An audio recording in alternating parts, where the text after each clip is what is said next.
சிங்கமும் சிறு எலியும் ஒரு நாள் மதிய வேளையில் சிங்கம் ஒன்று காட்டில் தூங்கிக் கொண்டிருந்தது. அங்கு வந்த எலி சிங்கத்தின் மீது குதித்து விளையாடியது.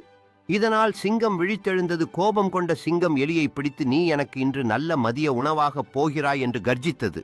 ஆனால் எலியோ, சிங்கத்திடம் என்னை மன்னித்து விடுங்கள், நான் தெரியாமல் உங்கள் மீது ஏறிவிட்டேன், என்னை சாப்பிடாதீர்கள் என கெஞ்சி கேட்டது.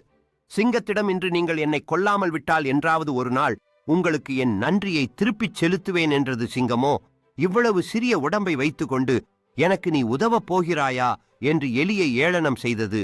இருந்தாலும் எலியை கொல்லாமல் போகவிட்டது. சில நாட்களின் பின் சிறிய இறைச்சி துண்டிக்கு ஆசைப்பட்ட அந்த சிங்கம் வேடர்கள் வைத்திருந்த வலையில் சிக்கிக் கொண்டது. வலையில் அகப்பட்ட சிங்கம் பலமாக கர்ஜித்து அழுதது. அந்த சிறிய எலி சிங்கத்தின் சத்தத்தை கேட்டு அந்த இடத்திற்கு வந்தது. வலையை தன் பல்லினால் வெட்டி சிங்கத்தை தப்பிப்போக உதவியது. சிங்கம், இந்த சின்ன எலி என்னை காப்பாற்றிவிட்டதே என்று வெட்கப்பட்டு எலிக்கு தன்னை காப்பாற்றியதற்கு நன்றி சொல்லிச் சென்றது.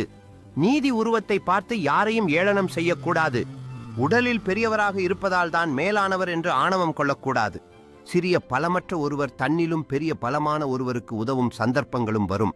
சிறிய துரும்பும் பல்குத்த உதவும் என்பது பழமொழி. இது மாதிரி கதைகள் பிடிச்சிருந்தா கொஞ்சம் லைக் பண்ணுங்க, கொஞ்சம் சப்ஸ்கிரைபும் பண்ணிடுங்க.